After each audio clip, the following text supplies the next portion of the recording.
The chamber was built to make visitors feel small. That was the point of it. Every species that had ever walked through the great bronze doors of the Galactic Council Hall on Vethera Prime had felt it, that slow drain of confidence, that quiet reminder of where they stood. The ceiling climbed 400 meters above the floor. The seats of the 9 council species curved in a half-moon above the central platform, raised so high that the delegates below had to tilt their heads back just to make eye contact.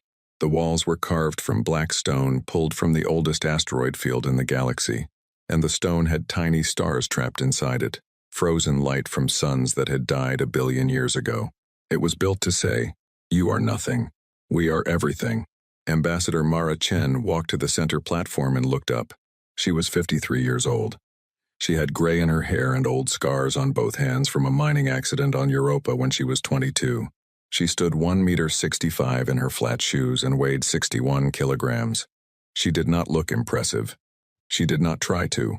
She looked up at the 9 council faces above her and waited. Councillor Veth of the Dracian Collective spoke first. He always did. His species had run the council for 400 years, and they moved through the galaxy with the slow confidence of something that had never once been told no. Ambassador Chen. His voice came through the translation matrix, flat and precise. You have been summoned to receive the formal ruling of the Galactic Council regarding the human collective. This ruling was passed by a vote of 7-2. It is binding. It is final. You are not here to argue it. You are here to receive it. Mara let the silence sit for a moment after he finished. Understood, she said. Veth touched the glowing plate on his desk. A document appeared on the screens that lined the chamber walls. Every delegate, every observer, every reporter in the gallery above could read it. Mara had already read it 3 times on the transport from Earth. She read it again now, on the wall, because the words still felt unreal, even after 3 readings. By unanimous direction of the presiding majority of the Galactic Council, the human collective, registered member species 1,847, is hereby stripped of its council membership, its interstellar trade agreements, its shared technology access rights, and its territorial recognitions in the central spiral. The human collective is granted a period of 90 standard days to remove all personnel and assets from council-recognized space. The human collective is assigned resettlement territory in Sector 9, Vareth, commonly referred to as the Vareth Expanse, where they may establish independent habitation under restricted status. Entry into council space by human vessels, without prior authorization, will be treated as an act of aggression. It went on. There were 17 more paragraphs. They all said the same thing in different ways. You are done here. Go away and don't come back. Councillor Veth folded his 4-fingered hands together. Do you have any questions about the terms? Several, Mara said. But I'll start with the important one. She tilted her head back to look at him. Which 2 voted against? A small noise moved through the gallery.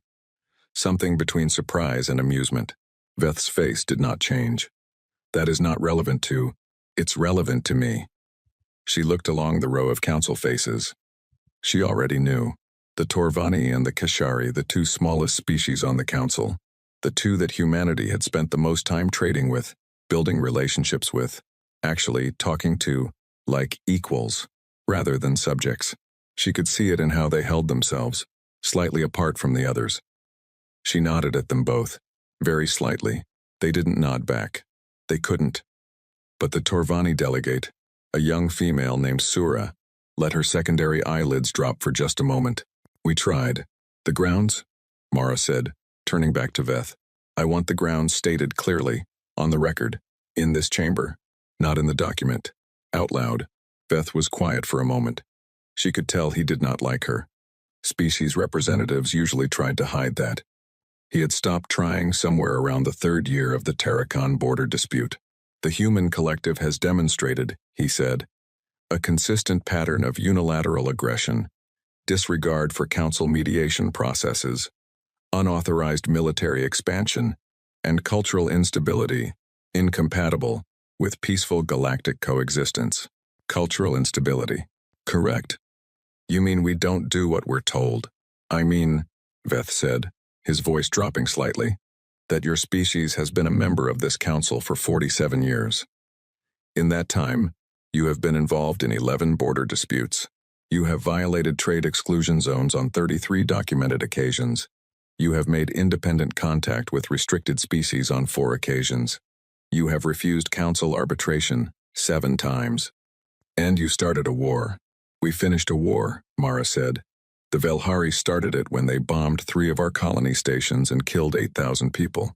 We asked the council to act. The council spent 14 months forming a committee. So yes, we finished the war ourselves. Without authorization. Without permission. She corrected. Those are different things. The chamber was very quiet. Veth looked at her with something that was not quite contempt, and not quite respect, and sat somewhere between the two, which she found more interesting than either. The ruling stands. Ambassador. The vote was taken. The terms are set. You have 90 days. Mara looked up at all 9 faces one more time. The Drassians, who had run this galaxy like a private club for 4 centuries. The Govani, who controlled every major shipping lane in the central spiral. The Pelhari Combine, who owned the patents on most jump drive technology and made sure everyone knew it. The Sorrenti, who had the largest fleet and the smallest conscience. 7 of 9. She thought about the 8,000 dead on the Velhari border. She thought about the 14 months of committees. She thought about 47 years of being patted on the head and told to wait their turn. I have a statement, she said. For the record is closed. I'm making one anyway. She did not raise her voice. She never raised her voice. You're making a mistake. Not a political mistake. Not a diplomatic one. A fundamental one. You looked at my species and you saw the aggression and the arguments and the refusals, and you decided we were a problem to be managed. You never once asked why we are the way we are. She paused. We survived. That's why. We survived ice ages and plagues and 2 of our own extinction events before we ever left our planet.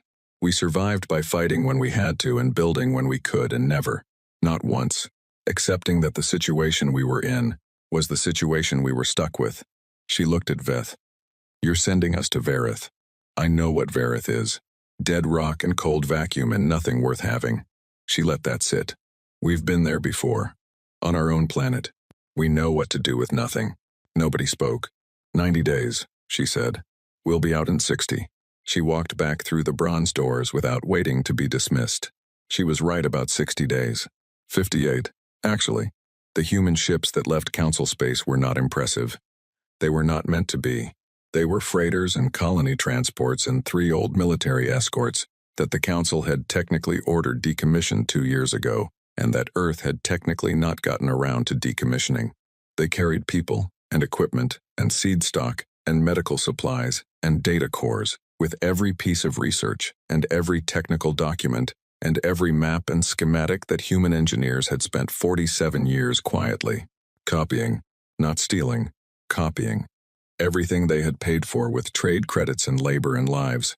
Everything they had earned and been told they only had access to, not ownership of. They took the copies. Mara watched the last of the fleet jump from a viewport on the Endurance, the heaviest of the military escorts. She had requested this ship specifically because it was the oldest and slowest. She wanted to be last. She wanted to watch council space disappear from behind her. She had a glass of water in her hand. Not wine. Not something ceremonial. Just water. The stars shifted as the Endurance made its jump. Council space was gone. She drank her water and went to find somewhere to sleep. The Vareth expanse was, by any reasonable measure, the worst real estate in the known galaxy. It sat at the trailing edge of the Orion Arm, past the last of the useful star systems, in a region that the early survey maps had marked with the galactic equivalent of "here be nothing." The stars out here were old and cold and far apart. The worlds that orbited them were mostly rock, tidally locked, atmospherically dead, or wrapped in gases that would dissolve the lining of a human lung in under a minute. The Council had been generous enough to assign humanity 42 systems in this region. 42 systems containing, between them, 0 Class M worlds, 4 marginally breathable atmospheres that required filtering, 17 asteroid fields, and 1 brown dwarf that wasn't quite a star, and wasn't quite a planet, and wasn't particularly useful as either. Admiral Yusuf Okafor, commanding the fleet, pulled up the survey data on his display and looked at it for a long time. Well, he said, his aide, A young lieutenant named Patel was standing at his elbow waiting for the rest of the sentence. It didn't come. Okafor closed the display. "Get me the engineering leads," he said. "All of them, right now." Patel went. Okafor walked to the viewport and looked at the dead stars of the Vareth expanse and did not let himself think about what he had left behind his house, on the coast of what used to be Nigeria, the restaurant, on the corner, the smell of rain on warm ground. He did not let himself think about any of that because there was no version of this where thinking about it helped. He thought instead about the survey data. 4 marginally breathable atmospheres. That was something. 17 asteroid fields. That was metal. That was material. The brown dwarf was useless until it wasn't, and he had 3 engineers on his staff who had written doctoral theses on unconventional energy extraction and who had been very bored for the last 2 years. He thought about what Mara Chen had said in that chamber. "We know what to do with nothing." He turned from the viewport. There was work to start. They called the first world Ember. Not because it was warm, it wasn't. Not exactly. The atmosphere was thin, and the surface temperature averaged -12 Celsius, and the wind off the northern poles was the kind of cold that got into machinery and made it stupid. They called it Ember because of what was underneath the surface. Thermal vents running from a still active core, deep enough that the surface was dead but the rock below it was alive with heat. Geothermal energy. Not much. Enough. The first structures went up in prefab panels bolted together in the cold. People worked in suits and slept in pressurized tents and ate from ration packs and did not complain, mostly because complaining required energy they needed for other things. The children were the hardest part. There were 11,000 children in the fleet. They had been born on Earth or on the older colonies, Titan, Europa, Mars, and they remembered green things and open sky and food that didn't come from a sealed pouch. The parents tried to make it feel like an adventure.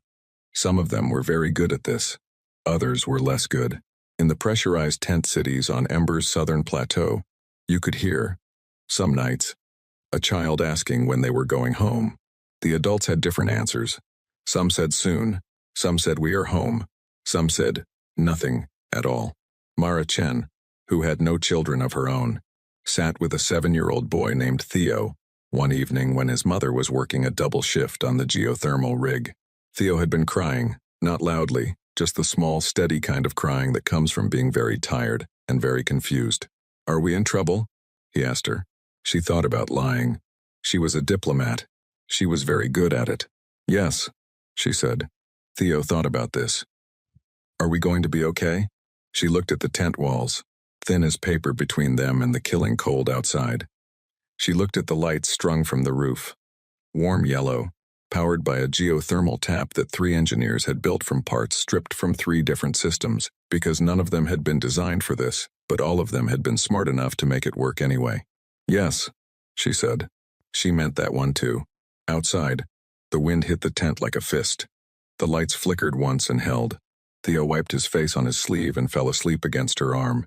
Mara sat in the cold yellow light and thought about 42 useless star systems and the 17 asteroid fields she had not stopped thinking about since she read the survey data and the 3 bored engineers with doctoral theses on unconventional energy extraction and the 11,000 children who were going to grow up out here and not know any world except this one. They would be different, those children. She was not sure yet if that was a good thing. She was pretty sure the Galactic Council was going to find out. 22 years after the Exile, a Drassian intelligence probe passed through the outer edge of the Vareth expanse on a routine survey run. The probe was automated. It had been doing this particular loop every 4 years since before Mara Chen was born, passing through the dead zone and recording nothing because there was nothing to record, and sending its nothing data back to the Council archives, where no one looked at it, because why would they? This time, the probe's sensors flagged something. The flag was low priority. Dead zone anomaly, the system tagged it.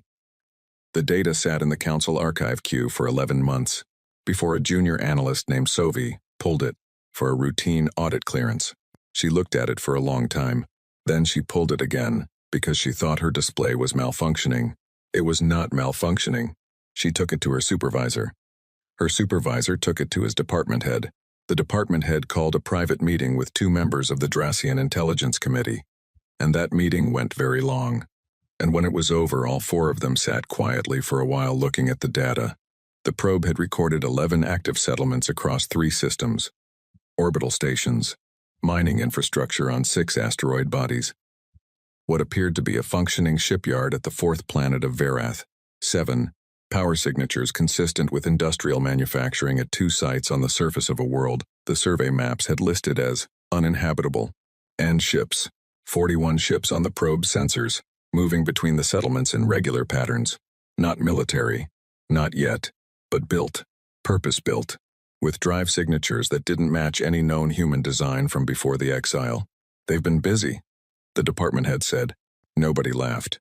Jakob Reyes had been on Ember for 19 of his 41 years.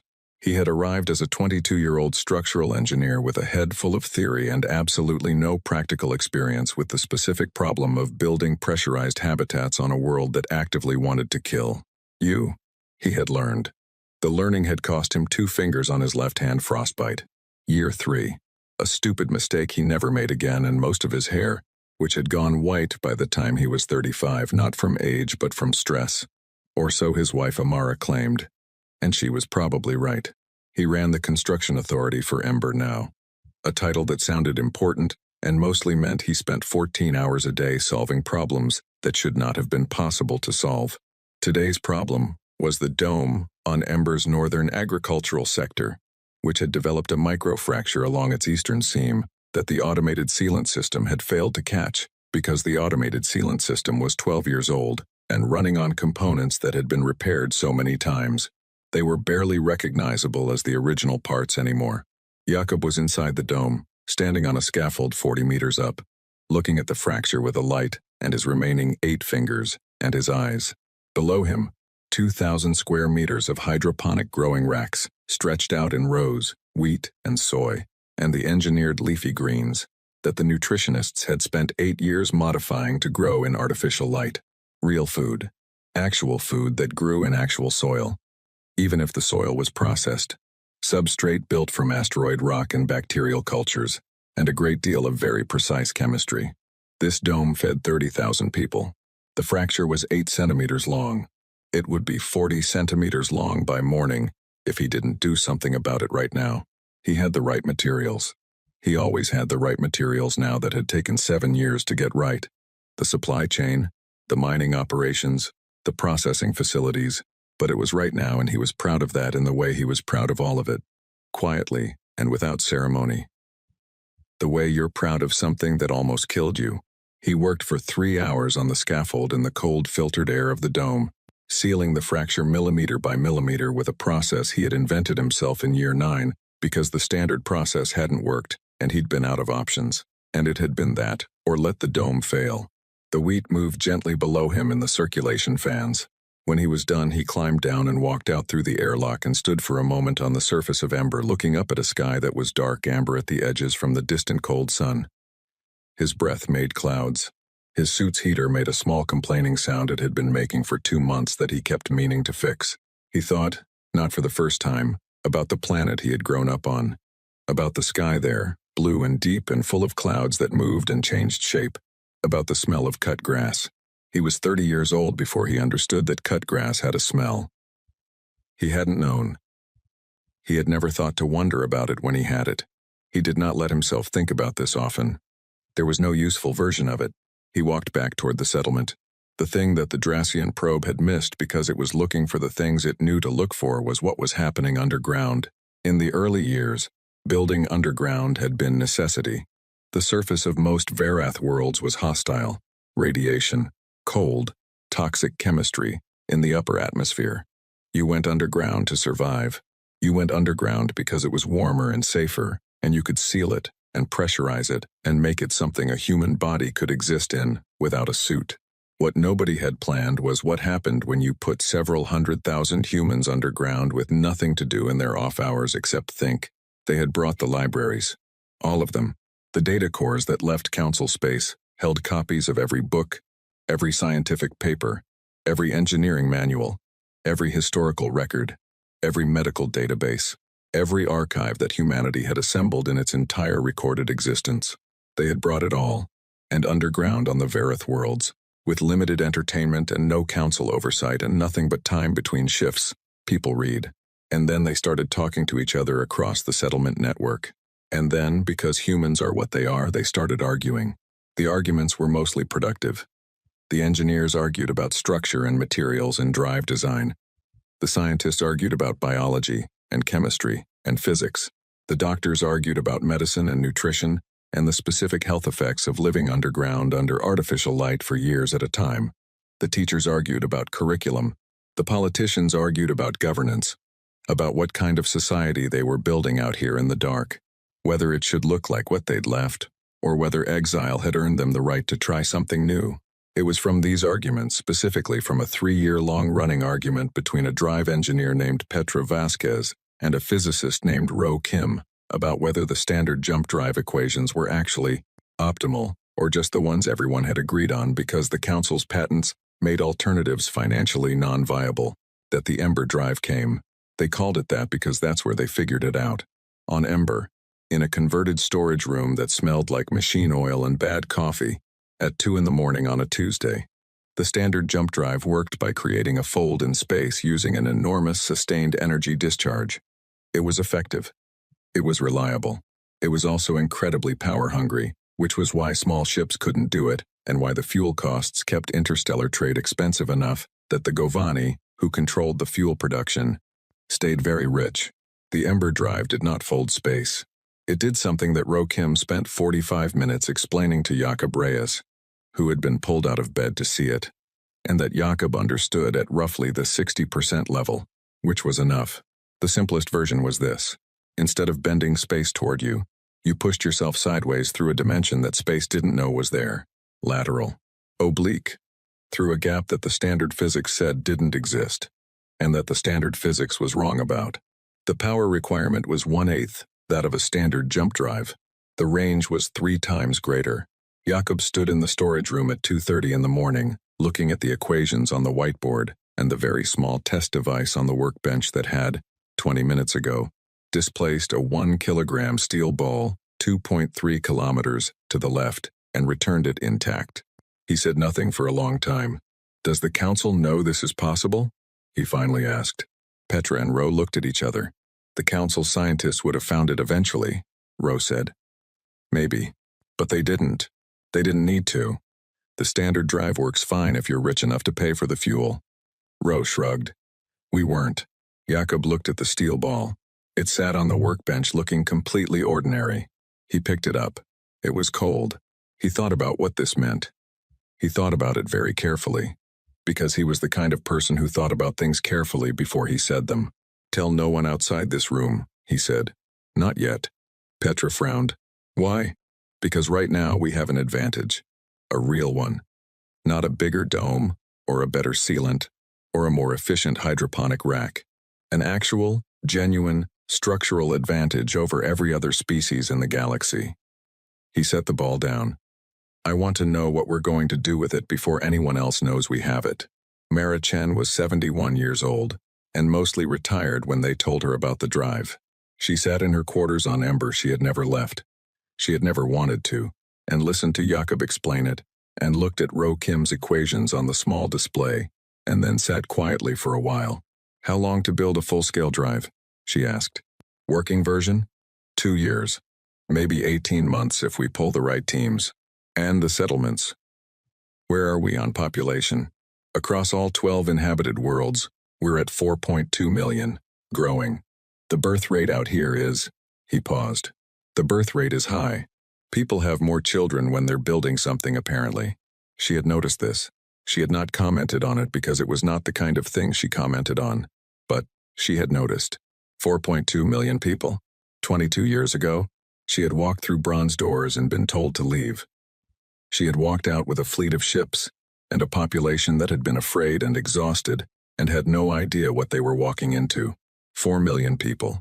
12 worlds. A geothermal city on a planet the survey map said couldn't support life. Agricultural domes feeding populations the first projections had said would starve in 3 years. And now a drive that could outrange and outrun everything in the council's fleet, on 1/8 the fuel. "Put the teams together," she said. 18 months. Jakob nodded and stood to go. "Jakob." He stopped. "The settlements, all 12 of them. They're working together? No division? No. She searched for the word. No walls between them? He thought about it. There's friction. There's always friction. But no. No walls. He looked at her. Out here, there's no room for walls. You need the person next to you. That's true whether they grew up on the coast of Nigeria or the highlands of Chile or the stations of Mars. He paused. The kids especially. The ones born out here. They don't divide the way we did. She looked at him for a long moment. That's the most important thing you've told me today. He left. She sat alone and looked at the equations on her display and thought about 9 council faces looking down from their high curved seats at a woman who was not impressive and not meant to be. She thought about 17 asteroid fields. She thought about what grows in the dark when no one is watching. Then she called her assistant and started drafting the governance framework for what 12 worlds and 4 million people, with their own faster-than-light drive technology, were going to call themselves. She had been thinking about the name for 3 years. She already knew what it was. She just hadn't been ready to say it out loud until now. The Human Republic. She said it twice, quietly, to the empty room. It sounded right. For now. The Krath came for the mining stations in year 31. Nobody at the Galactic Council sent a warning. Nobody at the Council even mentioned it. Which meant either they didn't know or they didn't care. And the Human Republic had long since stopped trying to tell the difference. The Krath were not a Council member species. They were, what the Council euphemistically called, an unregistered autonomous collective, which was the diplomatic language for a species that raided, took what they wanted, and moved before anyone could do anything about it. The Council tolerated them at the edges of the galaxy because the Krath were mostly interested in edges, in the dead zones and the ignored places, and because dealing with them properly would have required effort and political will, and the Council had other things to worry about. The Krath had been watching the Verith expanse for 8 years before they moved. They saw the settlements. They saw the infrastructure. They saw no military presence worth noting, a few escort ships. Some point defense platforms around the larger stations. Nothing that looked like it could stop a serious attack. They were not wrong about what they saw. They were very wrong about what they concluded. The first attack hit the asteroid mining Array 7, which processed about 15% of the Republic's total iron output. 3 Krath raider ships, fast and built for grab-and-go operations, dropped out of their equivalent of jump drive travel and started cutting into the station's outer hull. They were inside the station's hull for approximately 11 minutes before the response arrived. The response was not what they expected. What they expected was the usual pattern: civilian operators calling for help, a slow escalation, maybe a defense ship or two that they could handle. The standard shape of raiding an undefended target. What arrived was Commander Sora Chen in the Republic Sword, which was not impressive to look at from the outside, because it had been designed, specifically, not to be impressive to look at from the outside. It was a converted ore freighter, with entirely non-standard internal architecture, and it carried weapons that were not in any database the Krath had access to, because they had been designed and built in the Verith expanse by engineers who had never had access to Council weapons patents and had therefore been forced to solve the problem of hurting things from scratch. They had solved it differently. The Republic Sword came out of a lateral drive transit, not a fold. Not the signature. The Krath sensors were calibrated to read approximately 300 meters from the leading Krath ship. It was close enough that the Krath captain, by all accounts, had no time to issue a single order before Sora's weapons officer opened up with 3 pulse emitters and a focused gravity shear that the Krath ships had no shielding for because they had never encountered it before. The leading Krath ship lost power entirely. The second one attempted to run. It was fast. The Republic Sword used its lateral drive to appear in front of it. The Krath captain made a decision to ram rather than surrender, which was a very brave decision that accomplished nothing except making a significant amount of debris. The third ship surrendered. Sora took the surviving Krath crew aboard, had them medically assessed, fed, and confined in comfortable quarters, and then spent 3 days composing the message she sent to the Krath governing body. Such as it was, the message was precise and not long. It said that the Human Republic had noted the attack on its infrastructure. It said that the Human Republic considered the Verith expanse and all systems within it to be sovereign human territory. It said that any further incursion into that territory by any Krath vessel would be treated as an act of war. It said that the Krath prisoners would be returned safely when the Krath governing body provided written acknowledgement of the Republic's territorial claim. The Krath governing body took 11 days to respond. They sent acknowledgement. They got their people back. Nobody attacked a human settlement again for 4 years. Sora Chen was Mara Chen's granddaughter, born on Ember in year 3 of the Exile. She was 28 years old when she took the Republic sword into that engagement. She was 30 when the Republic formally named her commander of the Northern Defense Arc, which covered the 6 systems most exposed to the outer edges of uninhabited space. She was 34 when the Republic's first purpose-built warship, the Endurance II, named for her grandmother's ship, which had been the last to leave Council space, came out of the Ember shipyard, and she walked its deck and ran her hand along the corridor walls, and felt something she could not name, and did not try to. She was 5'7" and built like someone who had grown up climbing scaffolding because she had grown up climbing scaffolding. She had her grandmother's eyes, which were dark and gave nothing away. She had her father's hands, which were large and capable, and looked like they belonged to someone who built things, even when she was holding a command tablet or sitting in a briefing room. She did not look like a war commander. She had noticed that people expected war commanders to look a particular way, and she had decided early on that this was useful information. By year 35, the Human Republic had 42 inhabited settlements across 18 systems, a population of 9 million, and a fleet of 63 vessels ranging from the converted freighters of the early days to 6 purpose-built warships that the engineers had been quietly improving with every generation of design. The Ember drive was still a secret, not because the Republic was hiding it. They had decided, in a long and contentious debate in the Republic Assembly, that the decision to reveal it or not should be made deliberately and not stumbled into, so the Republic fleet used it only in sectors where Council probes were not present, which they tracked obsessively, and the drive signature was different enough from standard jump technology that the handful of observations that had been made had been filed as sensor anomalies. The Council still thought of the Human Republic as an exile settlement, a minor irritant that had proven more durable than expected, something to check on occasionally and not think about seriously. The Council was wrong about several things. This was becoming a pattern. The Torvani ambassador made contact in year 36. Not officially. Nothing that went through Council channels. A private message, encrypted and routed through 3 dead relays, before it reached the Republic's main communication hub, on Ember. Sora's intelligence staff flagged it. Sora read it herself. The message was from Ambassador Sura of the Torvani, the same Sura who had been a young delegate at the Council the day Mara Chen received the exile verdict. She was older now, higher ranked, and she was not writing on behalf of her government. She was writing on her own. The message said, "We have been watching. We know what you have built. We voted against the exile because we believed it was wrong then. We believe it is wrong now. The Torvani have no formal interest in challenging the Council, but there are 26 species currently on Council restricted status, meaning they are not members, not protected, and not free. There are 6 species that have formally requested Council membership and been denied without explanation for more than a decade. We thought you should know this. We thought you might find it relevant." Below the message was a list of species names and their current situations. It was a detailed list. It had clearly taken some time to put together. At the bottom, a single line. Mara Chen was right. We should have said so at the time. Sora sat with this message for a day before she responded. Then she wrote back, briefly, and asked if Ambassador Sura would be willing to meet in person in a location of her choosing. Sura chose a neutral way station in a system that was technically unclaimed by anyone.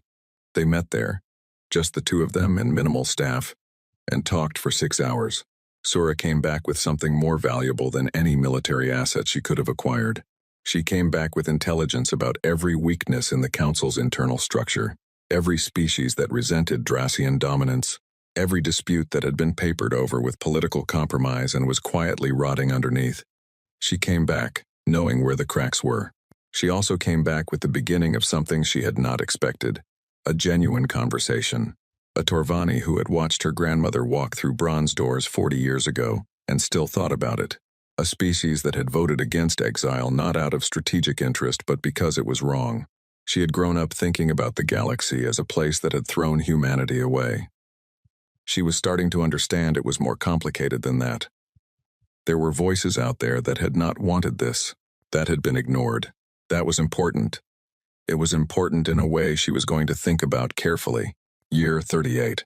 The incident that changed everything, that moved the human republic from a growing power to a recognized threat, was not a battle. It was a trade negotiation. The Vethari were a mid-tier species in the council system, mineral-rich but technology-poor, dependent on Govani trade routes for their imports, and paying heavily for the privilege. They made contact with the Republic through quiet channels and asked if there was interest in a trade arrangement. Minerals for technology. Simple commerce. The Republic agreed.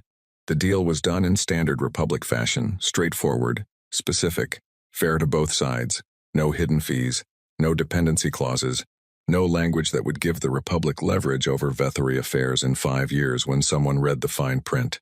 The Vethori found this so unusual that they asked to read the contract 3 more times to make sure they hadn't missed something. They hadn't. The Govani found out 6 months later. They found out because the Vethori's orders through Govani channels had dropped significantly, and the Govani auditors, digging into why, found evidence of the Republic trade deal. The Govani brought it to Counselor Veth. Veth was 89 years old. He was slower than he had been, but not slower in the ways that mattered. He looked at the intelligence report on the Human Republic. The updated one. Not the 11-month-old probe data anymore. The actual current surveillance. And he looked at it for a long time. 42 inhabited settlements, 9 million people. A fleet that intelligence could not fully account for. Drive signatures that didn't match any known technology.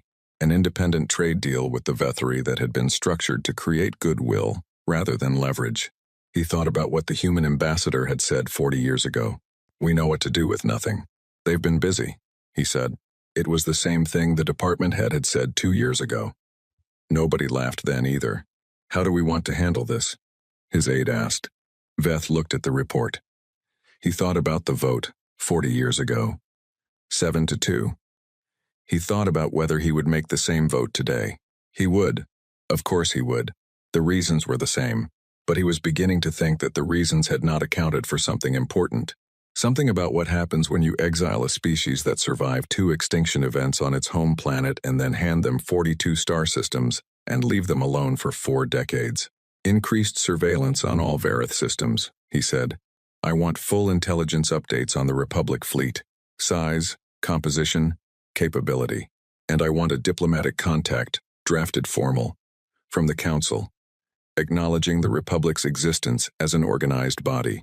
His aide looked up. That would constitute implicit recognition of their territorial claim. Yes, Veth said. It would. The Sorrenti won't like it. Veth looked at his aide. The Sorrenti should have thought about that 40 years ago when they cast their vote. He closed the report. The Human Republic had not fired a shot at the Council, had not made a threat, had not done anything that could be formally objected to. They had simply built and traded fairly and made a friend out of an ambassador who'd never forgotten a woman walking through bronze doors. Veth was old enough to recognize the shape of what was coming. He had seen species rise before. He had seen the ones that rose violently and the ones that rose quietly. And the quiet ones were always more dangerous because by the time anyone took them seriously, the moment for easy answers was already gone. He sent the diplomatic contact. He did not expect a warm response. He didn't get one. He got a formal acknowledgement from the Republic Assembly, signed by a speaker he didn't recognize, that said the Republic would consider the Council's communication and respond in due course. Due course turned out to be 3 months. The response, when it came, was 2 pages long, written in precise and very formal Galactic standard, and it said that the Human Republic was open to communication with the Galactic Council, and that it looked forward to a relationship of mutual respect between 2 equal parties. Equal parties. Veth read that phrase 4 times. He thought about the 87 years that separated him from a 22-year-old delegate named Sura, dropping her secondary eyelids at a human woman walking out of this chamber. He thought about what equal parties would mean for a council that had never once, in 400 years, operated as an arrangement of equals. He thought about 9 million people and 42 star systems with drive technology nobody could identify. He thought about the Vethori trade deal and how many other species out there were paying too much to the Govani and quietly wondering if there was another option. He closed the response document. He sat alone in his office for a long time. Outside his window, the capital city of Vithara Prime moved in its ancient, comfortable rhythms, sure of itself, sure of its place, sure that the galaxy was ordered and settled and known. Veth was not sure of any of those things. Not anymore. The Council fleet arrived in Varith space on a Tuesday. Nobody consulted with the Republic about this. Nobody sent a message explaining the purpose of the visit. 112 warships from the Sorrenti Combined Forces, the largest single military in Council space, beautiful and terrifying and chrome-plated in the Sorrenti way, like weapons designed to be photographed, dropped out of their fold drives at the edge of Varith 7 and sat there in a formation that left no reasonable interpretation open. This was not a diplomatic call. Admiral Sora Chen was 51 years old. Her hair had gone gray at the temples and she wore it pulled back hard because she could not stand it in her face when she was thinking. And she was always thinking. She stood on the bridge of the Endurance 2 and looked at the sensor display and counted the Sorrenti ships 3 times to make sure she had the number right. 112. The Republic fleet had 41 warships, plus 23 converted vessels that had weapons but weren't built for combat, plus the stations, which had point defense platforms. She looked at her weapons officer, a young man named Darrow, who had been born on Ember and had never in his life been outside Republic space. "How do you feel?" she asked him. He thought about it for a moment. "Honest answer? Always. I feel like I've been in this exact situation before," he said. "Like this is exactly what all of it has been building toward." He paused. "And I feel like we're going to win." Sora looked at the sensor display. 112 ships. All of them built with Council technology. All of them running standard fold drives and standard weapons and standard shielding arrays calibrated to fight other ships, with standard fold drives and standard weapons and standard shielding arrays. "Open a channel," she said. Counselor Veth had not authorized the fleet deployment. This was the part he would spend a long time thinking about afterward, that he had known this was coming, had seen it developing through months of internal Council politics, and had failed to stop it in time. The Sorrenti had argued that the Republic's trade with the Vethori was an economic act of aggression. They had argued that the Republic's fleet was an unlicensed military force operating without Council sanction. They had argued, more quietly, that allowing a human fleet to exist at its current size and capability level set a precedent that 17 other restricted species would immediately attempt to follow. That last argument had been the one that moved votes. Veth had argued against it. He had argued that the Republic had not attacked anyone unprovoked, that the Krath incident 4 years ago had been defensive, that deploying military force against a species that had committed no formal aggression was a legal and moral stretch that would cost the Council more than it gained. He had lost the vote, 5-2. The Torvani had voted with him, nobody else. When the news reached him that the Sorrenti fleet had already entered Varith space, already deployed, without waiting for the formal authorization vote to finalize, because the Sorrenti military had been told probably and had interpreted it as yes, Veth sat in his office and was quiet for a long time. Then he sent a private message to Ambassador Sura. The message said, "I am sorry." Sora's channel opened, and she spoke clearly and without preamble. "Sorrenti fleet, this is Admiral Sora Chen of the Human Republic Navy. You are in Republic sovereign territory. Please identify your purpose and authorization." TU. The response came from a Sorrenti admiral named Vorkan, whose voice, through the translation matrix, had the particular flatness of someone who had prepared a speech and was reading it. "Human vessel. By authority of the Galactic Council, this fleet is conducting a compliance inspection of unauthorized military assets in restricted space. All Republic military vessels are ordered to stand down, power down weapons, and await boarding teams for inventory and assessment. Any vessel that does not comply will be considered hostile." End. Sora let the transmission end. She looked at the display. 112 ships. "Tell me about the gap in their eastern formation," she said to her tactical officer, a woman named Priya, who had been with her since the Krath engagement. 400-kilometer spacing between their third and fourth columns, Priya said. "It's a standard Council fleet arrangement. It's designed for fighting other Council standard ships. Their sensors would expect any flanking attempt to come through there at a certain speed range." She paused. "Our lateral transit speed profile is going to read as a sensor ghost at first. They'll have maybe 6 seconds before they realize what they're seeing. And their shields, calibrated for Council standard pulse weapons. Forward-oriented, heavy in front, lighter on the flanks because they don't expect flanking at the speed we can move. Priya looked at her. It's a good formation for the war they think they're fighting. Sora thought for exactly 1 more second. All Republic vessels. This is Admiral Chen. She kept her voice level and exact. The Sorrenti fleet is in our space without legal authorization and has issued an unlawful ultimatum. We are not standing down. We are not powering down. We are going to protect our territory and our people. That is what we are here for. All ships, activate lateral drives and begin the Ember pattern. She paused. For everyone who was born out here, this is what all of it was for. Don't waste it. She closed the channel and looked at Darrow. Fire when we're through. The Battle of Vareth, 7 lasted 4 hours and 11 minutes. It should have been a slaughter. 112 ships against 64. Standard military analysis would have given the Republic no real chance. Would have recommended surrender as the only viable option. Standard military analysis did not account for the Ember drive. The Republic fleet did not fight the Sorrenti fleet the way the Sorrenti fleet expected to be fought. They did not come at them in formation, ship against ship, exchanging fire at ranges the Sorrenti weapons were optimized for. They came laterally, appearing inside the Sorrenti formation, firing at shield segments that were never designed to absorb fire from that angle, and then transitioning out before the Sorrenti guns could reorient. Not every transit worked. 3 Republic ships misjudged their exit points and came out too close to Sorrenti vessels and took fire before they could correct. One of them, the Quick March, took a direct hit to its drive section and went dark. Sora saw it on the display and held the knowledge in her chest like a stone, and did not stop giving orders because stopping was not an option. The Sorrenti were not incompetent. They adapted slowly, because adapting to something you have never seen requires time, but they adapted. They began firing at the transit signatures. They began spreading their formation to deny the Republic fleet easy lateral exits.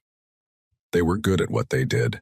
The problem was that they were good at a thing that was not the thing they needed to be good at. 2.5 hours in, 11 Sorrenti ships had been disabled and 4 destroyed. The Republic had lost 2 ships.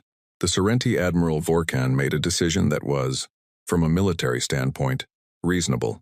He began to concentrate his forces, pulling back to a tighter formation, trying to create a space where the Republic's lateral drive advantages were minimized.